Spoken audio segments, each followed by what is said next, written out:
I think a lot of people, especially at the club level, don't realize the importance of testing. And I don't mean just driving the car. Anytime I tested, I made a setup change every time I went on track.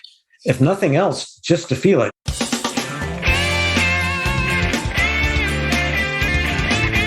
Welcome to the Your Data Driven podcast. If you like this podcast, be sure to visit our website at yourdatadriven.com for more useful help and advice on setting up your race car, mastering data analysis, and driving faster. Welcome to episode 35. Today, I'm delighted to welcome Ray Phillips to the show. A successful single-seater driver and top-line driver coach, Ray has a wealth of experience in motorsports. As a competitor and coach, he is one of the early adopters with data. This has led to a lot of success for his drivers in series such as the Ferrari Challenge. So committed is he to the role data plays, he has also recently taken over a former guest, Peter Krause's data and video equipment sales. This is a great conversation with Ray, who shares many hard-won secrets on how to really get a data system working well for you. I'm sure you'll find it fascinating. So, as ever, grab a pen, grab a coffee, sit back, and let's hear what Ray has to say. You may know that at the end of season 1, I wrote the Motorsports Playbook, a summary distilling the first 20 shows into nuggets of wisdom. I made the notes so that you don't have to. If you've not got it yet, go and grab yourself a copy from the website. So welcome, Ray. Thank you. It's good to be here. It's very kind of you to take the time. I know you're super busy between races and all the different types of work that you do in motorsports. It's going to be fascinating to hear a little bit more about you and your career and your contribution to the world of motorsports and how drivers and people listening can really get some understanding of what you're doing. And if we can work towards like maybe one or two takeaways that people can get that they think, oh, you know, I never really thought of doing that. I'll go away next time and try that. That would be absolutely wonderful. So how does that sound as a challenge? Yeah, that sounds great. Thanks again for having me. I think this is going to be very interesting. Wonderful. I'm really excited about it. I've been researching all your stuff, and I follow you everywhere online. So it's great to hear about all the things, and I'm really keen to just understand what got you into racing. So tell us a bit about you for the benefit of the people listening, and tell us a bit about you, how you got into racing, what you do now, and let's see where we go. Well, okay, my story is probably similar to a lot of people, but different as well. So I don't know why, but I just always had the passion for racing. My parents were not into racing. My dad did not work on cars, but for some reason it was in my blood. Anytime racing was on TV, I was watching it. And, I just always wanted to be a driver. I wanted to quit college and become a race car driver. And my parents did not agree with that at all. So I ended up getting a degree in finance, believe it or not. So professionally, for most of my career, I've been, a person in finance, director of finance, that type of thing. This is where the love for numbers perhaps is kindled, I imagine. So, I think of myself as being very analytical, and, certainly my career path, has led me down that road. But getting back to racing, I ended up meeting somebody that was racing a Formula V, probably the lowest horsepower car you can have. But the guy was really great. And he was a Porsche certified mechanic and had been in racing for a lot of years, raced at the Nürburgring, just a really good guy and a smart guy. And he was basically my mentor. So I crewed for him from like 94 to 97. And in 97, I bought the car that I was crewing on and got my regional SCCA license and went racing. I was now making some money in my career, not a lot, but enough to get started. And, I wasn't buying new tires every weekend or anything like that. I was just basically getting out there and doing it.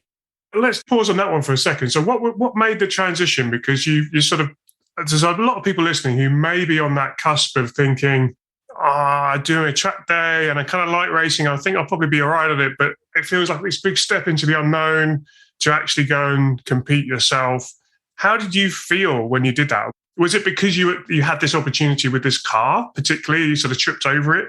Or was it like, actually, I'm really ready to give this a go. I fancy myself as a driver or whatever. I don't know. Just like, what was it that tipped you over the edge from going like, I'm an observer to actually a participant? Well, again, for some reason, I always thought I could be a driver, so me helping a driver and learning it from the ground up really gave me the confidence of jumping in the car and actually doing it. As you know, there's a lot of different aspects of racing that people outside of racing don't even have an inkling that exists, So, just what do you do when you get to the track? Make sure the car's prepped before you unload it from the trailer, all those different things, how much fuel do you put in the car? It's just all those types of things, right? What types of things do you keep track of? Tire pressures and those types of things, so it's a case of, certainly for myself, it's a case of not knowing what I didn't know. And you kind of walk in and you think, well, I've done some, I don't know, corporate go-karting or something where they literally give you a boiler suit that you put over your own clothes, a helmet, sit you in a go-kart and push you out and off you go. And then you go, well, actually, I'd like to go and race in a car on a circuit or something. And it is all of this logistical kit stuff. And then all of a sudden you find yourself on the track. Go, oh, right, this is what this is all about, Yeah, exactly. I went through two different driving schools, a professional school in Canada and then an SCCA school in the car that I owned. Once you have that license, now you just got to get out there and do it. So I raced, in our regional series, which at that time we had, good fields, probably 15 plus Formula Vs. And I've always said that if you can race a Formula V fast and well, then you can drive anything because it's no horsepower and you can't afford to make mistakes. And it's just a lot of fun, but it's pure driver almost. So, as I made more money, I put more money into my racing and I started racing nationally. I got a different car. I was spending really quite a bit of money every time I raced a weekend, new tires every weekend, all that stuff, everything I could do to be competitive, spare engine, spare transmission. But the other thing that happened was that data devices were starting to become more popular. And, when I saw that, I was like, especially like predictive lap time, right? Where I could come out of a corner and see if I've improved or not. That was just like, oh my God, this is the best thing ever, And I started really diving deep into how can I get more out of this data system that I have, Just to explore that a little bit, that certainty of knowing, because you're driving around. I don't know about you, right? So, but if you go around and you start to compete and there's a lap time, you've got a competitive element, haven't you, to it? And then you're up against other people who've maybe doing it better or whatever, and or certainly going faster than you. And it's not always obvious why they're able to get the lap time. And you think, well, how do I approach that? And one of the things that always surprises me with data is sometimes the lap times, it comes in counterintuitive places that I would never have thought of on my own because my mental model of what I needed to do wasn't good enough, because I haven't done it since I could walk. And something like that predictive lap time, it just gives you that instant certainty. If you break everything down into corners, you've got like, yeah, that was better than last time. Okay, well, I'll try my best to do that again. Yeah, try to do it again. Yeah. So, I thought that was fantastic. And then the data system I had in my Formula V was not robust. It was an AIM system, but I was able to add, I think, a throttle position sensor and a steering sensor. I think I had brake travel, but not brake pressure. And then, some health items, that type of thing. But RPMs I had and speed, of course. So, just really kind of the basics. And I'll be honest with you, I wish I knew then what I know now. Because I would have been a lot better, I think, I won a number of regional races. We're always learning, though. We're always learning. It's what we know now, like, hopefully in the future we'll think the same again. Oh, I wish I knew now what I knew now. Yeah. But I still got a lot out of it. And at the same time this was going on, I got into the role of instructing or coaching. I think it was called instructing back then. But I worked with Ferrari dealership there. They had track days, and I love Ferraris. And, it was an opportunity to drive some really cool cars and ride in some really cool cars. How did you do that? How did that come about? Did you just knock on the door and say, hey, I drive, can I have a go? Well, I knew people, I guess. And basically I said to somebody, this is what I want to do. And they said, all right, well, we can get you in there, but you've got to become an SCCA instructor first. So I instructed for the SCCA schools for a number of years as well. And, I just love the teaching aspect, right? It's pretty cool to work with somebody and see them improve. And at the same time, if you're not getting through to them, it's cool to try to figure out how to get through to them, because everybody learns differently. So you have to have different approaches. No, I don't think everyone feels the same about it. I don't know whether you've experienced that. I think it's quite a difficult transition from a driver to be a coach. Yeah, it is. And it's one of these, I was talking, who was I talking with the other day? Ross Bentley or someone. And we were talking about coaching, and you talked about instructing and coaching. And I've got some experience in the world of Olympic sports where, there's a much more maturity around that subject of assistance from instructor through to coaching and things. We were talking about, how do you choose a good coach? Or what should you look for? Quite often, because it's quite immature I would say in motorsports, it's still quite an immature idea to have assistance. It's possibly looked down upon, maybe, or not, I don't know. Maybe less so, but certainly traditionally it has been, to have a coach or a mental coach or whatever, all these kind of different things. So what should you look for? And the metric that often people use is, well, what can that guy do in a car or girl? What can they do in a car? What's their driving record like? It's a good metric because you have to have some experience, obviously, of doing the activity, but it doesn't necessarily translate that they're a great coach. And it's quite rare that you, even in any sport, actually, you get the very top performers transitioning to being the very top coaches. I think it's a different kind of skill set. What's your thought on that? I mean, you've obviously said you enjoyed it, so that's the first step. Yeah, no, I totally agree. I mean, I think, being a good coach, obviously you need to understand what you're coaching, but you also have to have a lot of patience with who you're working with. And I think that a lot of the pro drivers, ones that don't make great coaches, don't really have that patience and don't take several steps back to think about what they went through at that stage of the person that they're coaching. I don't think you have to be the best driver in the world to be a good coach, though. I think you need to understand the physics. I think you need to understand some of the psychological aspects of racing, but I don't think you have to be the driver that wins every single race. So, there's a lot to coaching that's different than driving.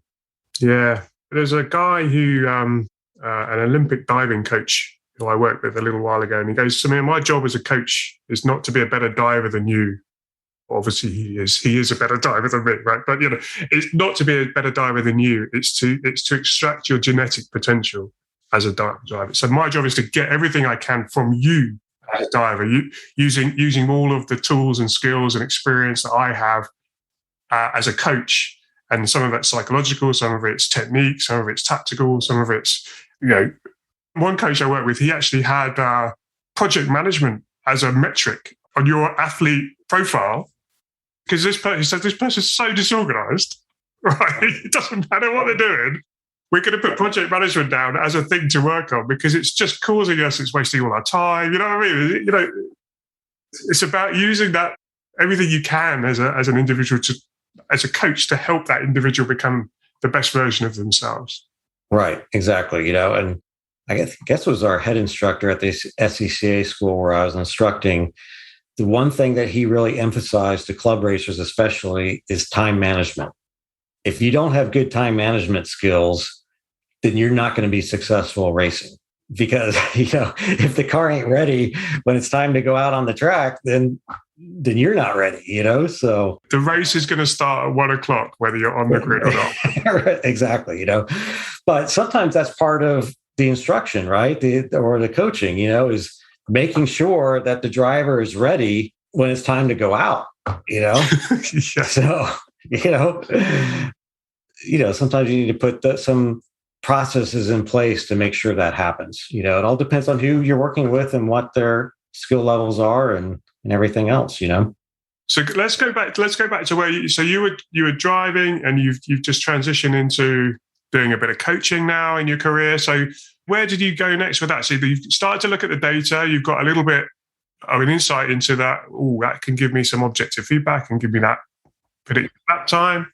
Yeah. So the data, I started, just really studying it, and I probably talked to Roger Cadell more times than he wanted during the time. He's the training manager for AIM, but I was really diving deep into the software to see what I could do with it, So kind of two things happened. One, I wasn't really going to learn everything I wanted to learn by driving a Formula V. Two, I'd been racing for 14 years, and I knew that my days of racing were numbered, to extent, because I was spending so much on it that, it's like, I'm also a finance guy, right? I want to have some money to retire with at some point, But I bought a Formula Continental, and I converted that to a Formula F. So it was a Van Diemen, and, Honda's got the Honda Fit motor now for Formula F, at least over here in the United States. So instead of running the Ford 1600 motor, I ran the Fit 1500 motor, which was really great. I mean, it's a big initial expense, but you didn't have to mess with carburetors or anything like that. And it had an ECU. So now I got a lot more data from the ECU, and I put a much more robust data system in the car, created my own shock sensors, which weren't great, but they kind of got the job done as much as I needed them to get done. Worked with John Block. He just had him on the show, and learned tons from him, because basically I hired him to help me, and just kind of really went as far as I could with the data, with anything that I learned there. And, I had a blast, and that car is still running, and I still help the guy that owns that car, every once in a while anyway. So I raced it for 3 years, did some F1600 Pro races, did SCCA nationals, that type of thing. So kind of went as far as I could with it, but that car requires a lot more time. And my wife was my crew at the time, and she wasn't enjoying it as much as I was. And if she's not enjoying it, then I'm not enjoying it. So it was kind of time to say, okay, let's step away from the racing aspect and see if I can take the data analysis aspect further. Because what I found was, I could talk to other drivers that had data systems and find out they're not really using them. They're just kind of using them as a stopwatch, getting lap times on their dash. Started showing them the different things that I was doing, and, kind of blew their minds, So I found that I could just tell them a few things, and they would take, a second or more off the clock, So I was like, well, this is pretty good. If I can continue doing this, then maybe I can make something out of that, So at the time I was living in Northern Virginia, and Summit Point Raceway was my home track. But my wife, she's a principal of elementary school now, and she got a job in Durham, North Carolina. So that's when I started my company. That was in 2015. So that's when I started Precision Driving Analytics and really tried to make a go of, what I had to offer, basically. Yeah, it's fascinating. I've written two things down here. I've got, what were you showing the other drivers, and how did you manage the dynamic with your wife at the track? Because, I'm laughing, right? Because this is the kind of thing, right? We spend most of the time on this show talking about data and driving and how the finer points of brake application or something like that. But really, there's this bigger elephant in the room, in the sense that people, it's a whole family kind of thing. Whether they're at the track or whether they're, everyone's kind of invested in the fact that you go racing, because it's not like just going for a run. It's a weekend away. You've got all the faff you talked about. It's not inexpensive. And if people do come to watch, unless they really, get racing, it can be pretty dull. You're just watching cars drive around in a circle. And if you don't get why that's interesting, then you're like, it can be pretty. So how did you approach any of that with your wife? What tips have you got for the people listening to make that more? Well, one, I was racing when we started dating. So, she would come to the track and kind of see what it was all about. And if this was still with the Formula V, of course. And, with the Formula V, it really wasn't all that complicated. But what she could do was like take tire pressures after I came off, take tire temperatures. She would be on the radio to me, telling me different things that I need to know. So this is a thing that you guys have in the States, isn't it? So I actually happen to coach a Formula V guy right now. We did the runoff, and he's saying, "Oh yeah, I've got my spotter because it was at India. Right? I've got my spotter in the grandstand or whatever." And I'm like, "Spotter? What is that?" Because we don't have any like pit to car radio at that kind of level in racing in the UK. And I was just thinking, the worst person I would want. I mean, like, my wife never listens to these shows. The worst person I'd want on the radio is my wife, because she'd literally be talking me around every corner. She'd be like screaming at me, giving me advice. Come on, try harder. I don't know. I'll take my hat off to you for doing that one. No, my wife was very good. She was excellent, to be honest. She kept track of all the setup changes and stuff like that, so she understands racing. We still watch Formula One together and, sometimes IndyCar and that stuff. So she understands it. She's a big Alonso fan. So yeah, she was great. But, the Formula F, with the 4-wheel shocks and everything, and it was just more complicated, and setups were much more important, right? There's a lot more to change on the car. So just keeping track of all those changes, was more of a job. And plus, we were trying to do it at a higher level. And I think sometimes, that wasn't as much fun either. When we're trying to do pro races against teams that have 2 or 3 crew guys per car, and they're able to turn the car around very quickly, whereas I'm jumping out of the car, trying to look at data, trying to make sure the car's got fuel, trying to decide if I want to make a setup change. Do I need to do something different as a driver? There's It's stressful. It's stressful. And yeah, so if there's 2 of you together, it's stressful. And it crosses the boundary at some point.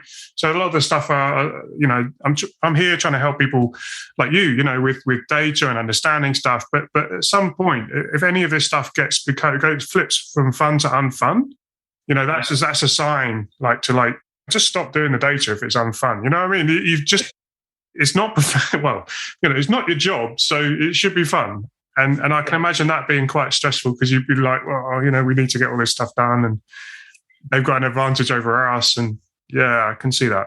And also, you get hit by somebody, it's not your fault, but, you've got to pay for it, and, so that's all part of racing, right? It's the highest highs and lowest lows. When you do great, it feels fantastic. There's nothing better. Did she get out of the car? Is that something? Have you taken her out in the car and given that experience? Because again, when you're watching from the outside, particularly with a Formula V, they look so slow. They do. And yet you're in the car and it feels anything but, So have you been able to share that experience of what it's like to be on a track together? Or can she, she drives very well anyway.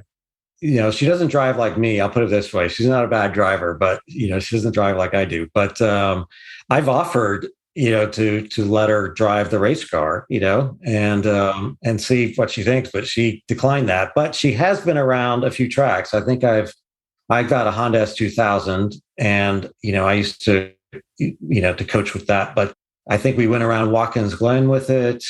She got a ride in a Ferrari F40. I took her around in a Ferrari 360 Spider. So, she's had her share of experiences on the track as well. And she knows I know what I'm doing. Let's put it that way, So she's very trusting in that regard. I'm not going to do anything that puts, one, the car I'm driving in danger, two, us in danger. So, because a lot of the cars I drive obviously aren't my own. So I just think that the other half, the better half, be it, your boyfriend, your girlfriend, whatever you have, the person who's not competing and in the car, I think it's underappreciated that their role in everything. And I think it's another area that we could do better at. So I'm just interested. So it's fantastic, right? So get her in a Ferrari, or get them on the track together, get them involved in part of the activities as well. I think that's a great thing if they're up for it. Oh yeah, it's why we're still together, to be honest.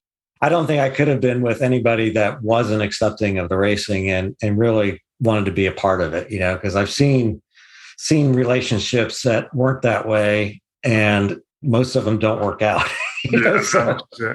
I mean, there's a social side too as well. I mean, I think racing is quite social as well, and certainly at the grassroots level, everyone gets together and in the evenings and things like that. So hopefully that's another good thing. So I'm gonna ask you about data now. I'm going to ask. So what were these questions that you were asking? What were these little insights that you were showing your other drivers that kind of blew them away? Oh man, I don't know if I can remember. It could be just where are they braking, compared to me, or how are they getting on the throttle? What line are they taking? It's just, how are they using the friction circle? I mean, it's just, why am I able to pull 1.2 Gs and they're only pulling 1? So those types of things. It's most of it's pretty low hanging fruit, right? Well, but you've got to be careful. You can't be like the pro driver yourself with this, yeah. Like, because it now, right? So if someone's starting from zero, it's like he said braking, he said throttle, he said line. I get all that, but he said the word friction circle. I may not have heard that before. That seems a bit weird. He talked about G. I kind of get that because I watched it on the telly, but like Formula One, they're doing 5G and I'm doing 1. Does that mean I'm good or not good? You know what I mean? It's kind of like there's a whole reference plane of base understanding that someone starting from zero wouldn't necessarily have. You're right though. Once you have that, it's quite easy to get and quite quick to get. But there's a learning curve of going from zero to something. Oh yeah, and that gets back down to you have to understand the skill level of the person that you're working with, right? So if it's somebody that I just instructed through driver school, then I'm probably not going to be talking about the friction circle with him, But if it's somebody that I'm racing against and we're both pretty comparable, then I might say, okay, I'm pulling this many G's in this corner, and you're only pulling this many. So, we've got the same car here. So, I'm doing something different, obviously, to get, that extra bit of G's, and maybe it's carrying more speed into the corner, So it's, obviously the speed trace is extremely important in those types of discussions, especially back then, because I didn't have all the other tools that I have now, But yeah, I mean, just things like that. Yeah, it's just interesting to unpick that a little bit. It's like, so where would you start? Like, have you got like 3 or 4 go-to metrics for driver analysis that you think like, okay, have you got a process that gets you to that point as well? Like, so the cars come in, what happens? What happens then? You've got like 45 minutes or an hour before you go out again. But the car comes in. What process do you like to follow? One, I've probably done a lot of homework before the car even got to the track. Because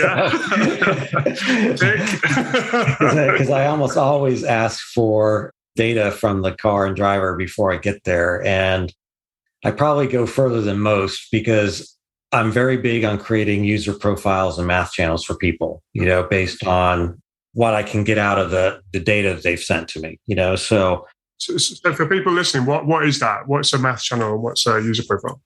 A math channel is just a formula, okay? Like an Excel formula or something like that.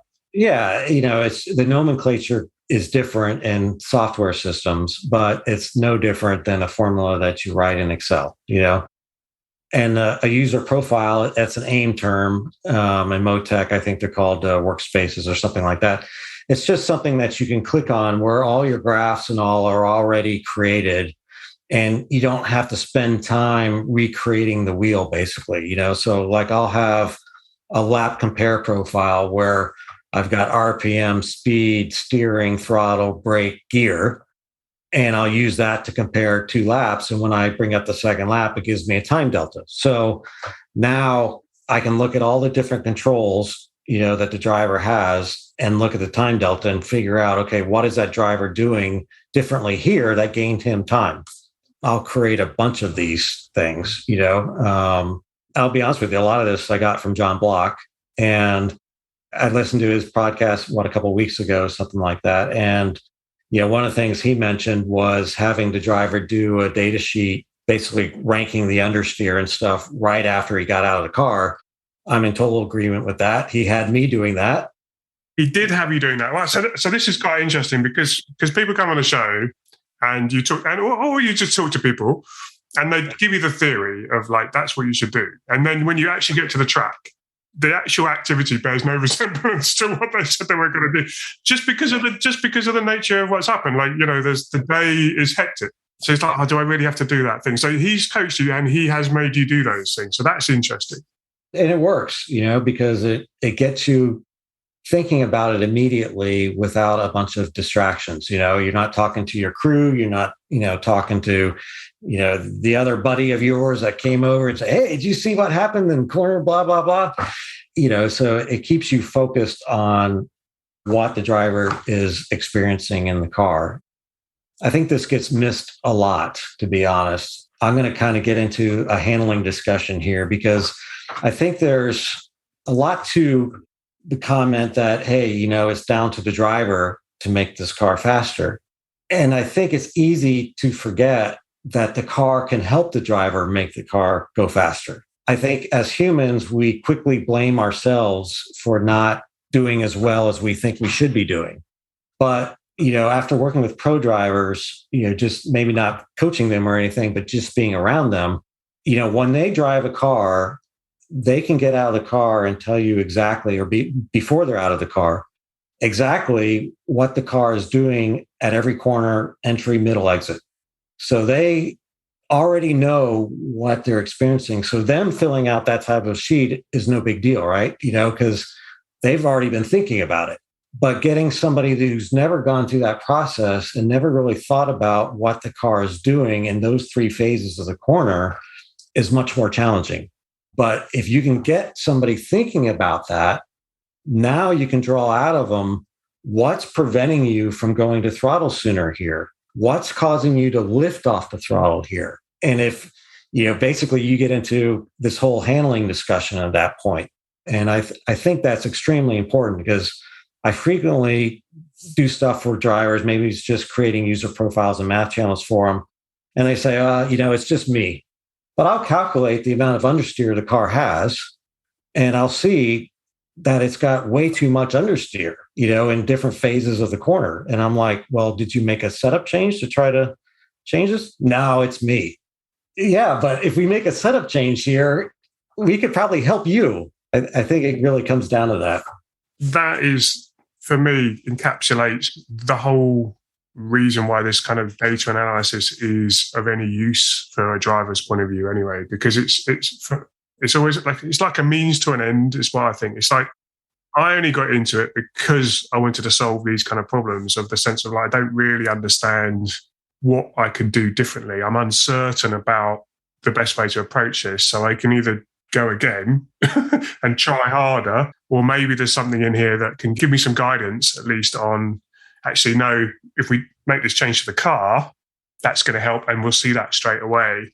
And quite often, I think an amateur level, so I've certainly felt that, I'm not a good enough driver to make a setup change. And I don't know if that's representative of anyone listening. Maybe I'm just being a bit too vulnerable here, but because we all get in the car thinking we're good, right? But at the same time, you think, well, I'm not a pro. So if we're making these changes and I don't feel it, does that make me a bad driver or whatever? You know what I mean? So people may be a little bit cautious to make setup changes. Plus, it's complicated as well. It's like, well, what does that really mean? Well, I see that all the time, to be honest. And I think a lot of people, especially at the club level, don't realize the importance of testing.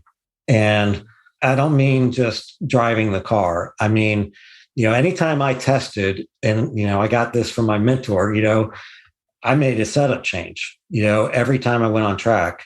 If nothing else, just to feel it. When I got the Formula F, it was totally new to me, very different from a Formula V. But, it had a front sway bar, had a rear sway bar, had adjustable shocks, had, ride height changes, on and on and on, right? So I went through, and this is one thing my wife did for me, I would run the car without the cowling and say, okay, change the front bump by 5 sweeps or rear rebound or whatever it is. Would you make quite a big change or? Yes. Yeah. Yeah. I want to make a big change because I want to feel what that did. And I constantly want to be thinking about, where is it affecting the car? Is it entry, middle, or exit? And I think that's extremely important, because if I'm putting my race engineer hat on and I want to help this car go faster, I think the driver's doing a really good job, but he's dealing with, like, say, too much understeer or something like that. If frequently I can't get a good enough answer out of the driver to tell me where is it happening in the corner, which is why I like to calculate it. But, let's say it's happening, at corner exit. Well, I'll say it's not always the right decision, but the weight is now on the back of the car. So if I make an adjustment in the rear, it's going to mean more because that's where the weight is. And frequently that's all I need to do, right? But if it's at corner entry where the weight's on the front of the car, then I'm probably not going to adjust the rear right away. I'll probably make an adjustment in the front. So I think all of that comes into play, right? But the driver has to understand what he's experiencing. And if he's not able to tell you what he's experiencing, then you've got to help him try to figure that out. You're a team. You're a team together. And you're on the same side of the table. And I think this is something that often gets missed as well, because we still have this legacy of instructor versus coach. And so if you start to dig into this definition of what's the difference, like the instructor is instructing you on what to do, and the coach is very much more on your side of the table, and you're more peers or mentor kind of relationship. And it's like, well, how can we work together to help you go quicker? And that involves making the car more to your liking. And if you don't know what car you like or you don't like, let's try different settings so we get an opinion. Exactly. I mean, you're paying to use that track and it's expensive. So you might as well try to get as much out of it as you possibly can. I'm not saying make some change that's going to make the car so loose it's undrivable. I mean, there's got to be some semblance of reality there. But still, if you don't ever make the change, you'll never know how it can help you. Or maybe you don't like it, but you'll never know unless you try it. In fairness, people think it's a waste of time. Equally, so you said that track drive is expensive and track time is expensive. So we want to get the most out of it. So we don't want to do a change that's going to make the car worse, in inverted commas, because that's wasting our time. We know it's going to be worse. So what's the point? Well, it's to get the feel. And I'm thinking more long-term than just the weekend. So that change at a different track may be helpful, may be hurtful at this track, but it may be helpful at another track. But you will never know if that's the direction you should go unless you try it. So, especially if you have a car with downforce or something, right? When it comes to my coaching style, I'm probably more technical than I am psychological. I think there's coaches out there that are definitely a lot more psychological than I am. And the focus is always on what the driver is doing and how they can manage all the different things that are coming at them. I kind of like working with drivers that have been doing it for a long time. And it's more about getting them and the car to be as one. Again, it's a different skill, isn't it? That's more of a coaching thing, I would say, than an instructing thing. I've got a question for you about this understeer data channel. So you mentioned it a couple of times, but understeer is not a channel that comes out of the box. No, that's a math channel. So how do you generate that? And how can people generate that? Well, I actually just gave everybody the formula in an article I wrote for Ross Bentley in his Speed Secrets Weekly thing. So, brilliant! Okay, they can go find that and find the the math channel. I'll try and find it. I'll try and find it for everyone. Yeah. I mean, I don't know it off the top of my head because it's a little complicated, but at the same time, all it really needs is speed, lateral G's, and wheelbase. Okay, yeah. So not because often people talk about steering wheel angle and things like that, and that's a sensor that doesn't naturally, unless you put it on, you haven't got steering wheel angle with an aim solo, for example. So sort of everyone goes, oh. Well, I mean, it's a couple of different things, right? So if you have those three things I mentioned, speed, GPS, wheelbase, then you can calculate neutral steer, which is basically what I think of it as a theoretical amount of steering to get a car around the corner with no slip angle. Okay. So not sliding. Yeah, so this is to get the car, as if the car just went round on rails, had no understeer, oversteer. It was just completely balanced. That's the neutral steer. That will be a number of X degrees. Okay. Right, exactly. So to get to understeer, you have to know the amount of steering at the front tires. Okay. So if you know the steering ratio and you've got the amount of steering at the steering wheel, then it's a simple division to get to the amount of steering at the front tires.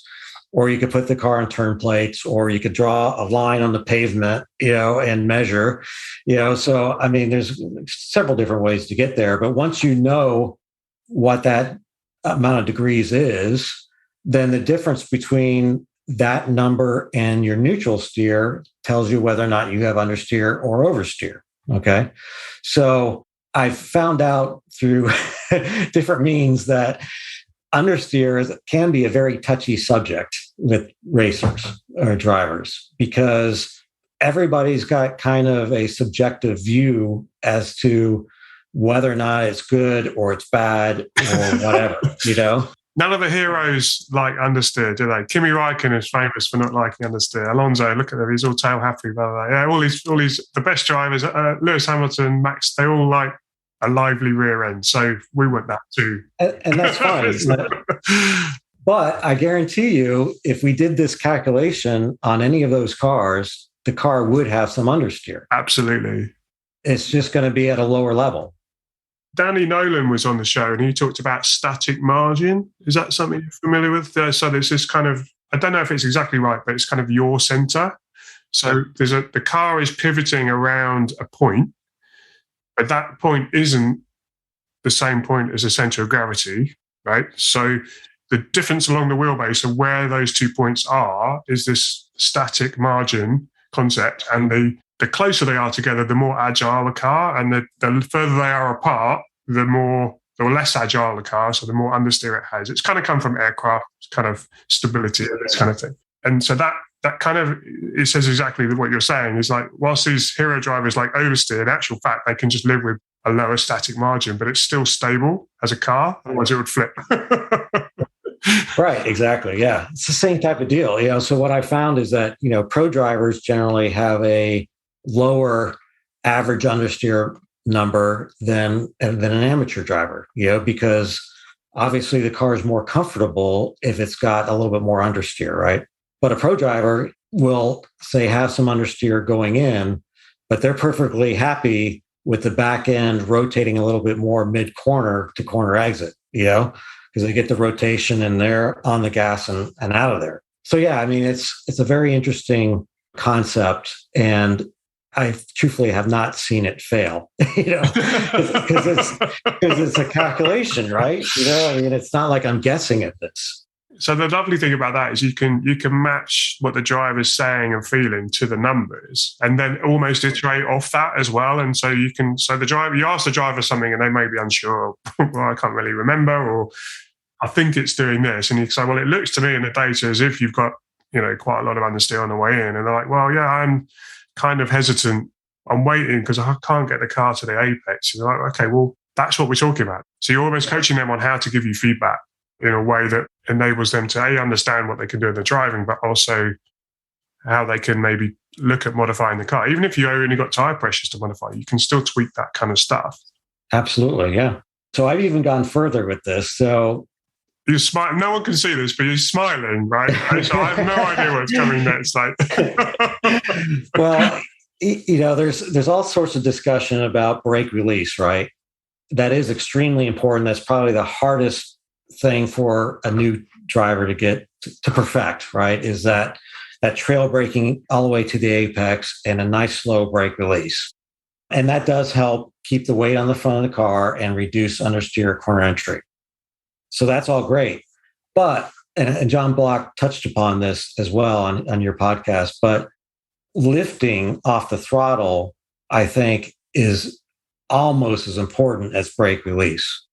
Because if you just focus on the throttle trace, one, there's the aspect of how soon can you get to throttle, but there's the other aspect of when you start to apply throttle, are you lifting to counteract understeer, or maybe it's oversteer? So if you create a math channel that says, okay, if my understeer level is greater than 3, and that's just simply an arbitrary number, and the throttle velocity is negative, which means lifting, then give me a 1. Okay. So what that does in the data is it gives you a spike, right? So anytime there's a lift, when the understeer is greater than a certain level, a spike shows up. And that immediately tells me this driver is dealing with understeer, and it's to a point where it's affecting him, as far as getting to full throttle. And to me, that's a time to make a setup change. So throttle velocity is another channel that people were like, hang on, so did you just say velocity and throttle and not, you didn't mean the car, did you? You mean, so that is the rate at which you're pushing down on the throttle. Are you pushing it quickly down or slowly down? And I guess you're integrating that, and then you can get the slope of the throttle trace such that you can then say, well, are you coming onto the throttle or off the throttle, and create this channel. I love that. Yeah, I love that. Yeah, it's not even an integration, to be honest. It's just simply looking at the derivative. Oh, sorry, the derivative. I always get those mixed up. Yeah. So it's basically, you can see how quickly he's applying throttle, but also how quickly he's lifting off the throttle, and that's the important part, because if you look at a pro driver's data, when they start to apply throttle, they may have a pause, but they don't really lift. They may have a pause to wait for the front tires to have grip, but they're getting to full throttle as soon as they possibly can, and they're staying there. I agree. So John made the point about don't confuse activity for speed, which I thought was a really nice phrase. And it's kind of takes confidence to do that with a throttle, because you feel as if I should be doing, I was anxious, I should be getting on the throttle, you should be go. And then you're hustling, you're freestyling, this kind of all of your driving skills are coming in, and so it takes confidence to kind of almost dial that down and go, no, I'm just going to wait. Well, boom, then I'm going to go. Again, it's the psychological element as well as what the data can show you. So, yeah. I mean, basically, a driver is anxious, right? He's anxious to get up to speed. So, and I've experienced this as a driver. You get into the corner, you start applying throttle. Oh, wait, that's too much. I lift. Try it again. Oh, wait, that's still too much. I got to lift, and then go to full throttle. Well, it's that hobby horsing that we need to get rid of. Yeah, because ironically, that on and off is screwing up the tire contact patch. It doesn't know whether it's coming or going, so it's actually slowing you down your ability to do that as well. Yeah, it's fascinating. So I'm looking at the time. I can't believe we've been talking so long. I'm loving it. It's absolutely wonderful. Give us one or two things that you think, well, I see this all the time with drivers. We've had loads of them already, I know. But, so maybe there's one or two things that people can think about and think, go to the track next time. Ray said do this, and I've never thought of doing that before. I'm putting you on the spot. But, what? Maybe there's one or two things other than taking the notes and doing all these things. But is there anything you've seen that you think, what, people could really benefit from doing X? Well, I think number one is really thinking about what the car is doing, really trying to develop that skill of what is the car doing, entry, middle, exit. So that's number one in my book. Number two, really look for what we just talked about, the hobby horsing with the throttle pedal, because I see that all the time. And if we can fix that, it's amazing how much time we can take off the clock. How much time do you think? I mean, because you're off down the straight, so maybe, half a second? If they're doing it every corner, probably easy, half a second. That's easy, right? It just requires a little bit of patience. And if the car isn't allowing you to do it, then make a setup change. Don't blame yourself when the car is the one that's the problem. Every car has some sort of setup change you can make, but even if it's just tire pressures, like you said, Absolutely. Yeah, absolutely. Well, look, it's been a real honor to have you on the show. I could talk to you all day. Thank you. Thank you very much for your time. And it's been a real eye-opener. And thank you again for taking the time. No, I really appreciate you having me on, Samir. This has been a lot of fun. Where can people get you online? So my company is Precision Driving Analytics, and my website is precisiondrivinganalytics.com. It's a lot, but so that's the best way to get a hold of me. Email is rphillips@drivinganalytics.com. Okay, well, I'll put the links down below. But look, no, thanks again, and it's been great. All right. Thank you, Samir. What an amazing guy Ray is. I really hope you got a lot from listening. I certainly have. His confidence with the maths channels and trying to use them to help speed your analysis is for sure an area to look at if that's new for you. As a driver, being able to understand and remember what the car's doing on entry, mid-corner and exit is a key skill that is often overlooked. Being smooth and patient with the throttle will be faster in the end, so there's no need to blame yourself if the car is holding you back. Remember what's happening so you can try and fix it when you're back in the pits. If you like this episode, be sure to subscribe to the podcast and visit us at yourdatadriven.com.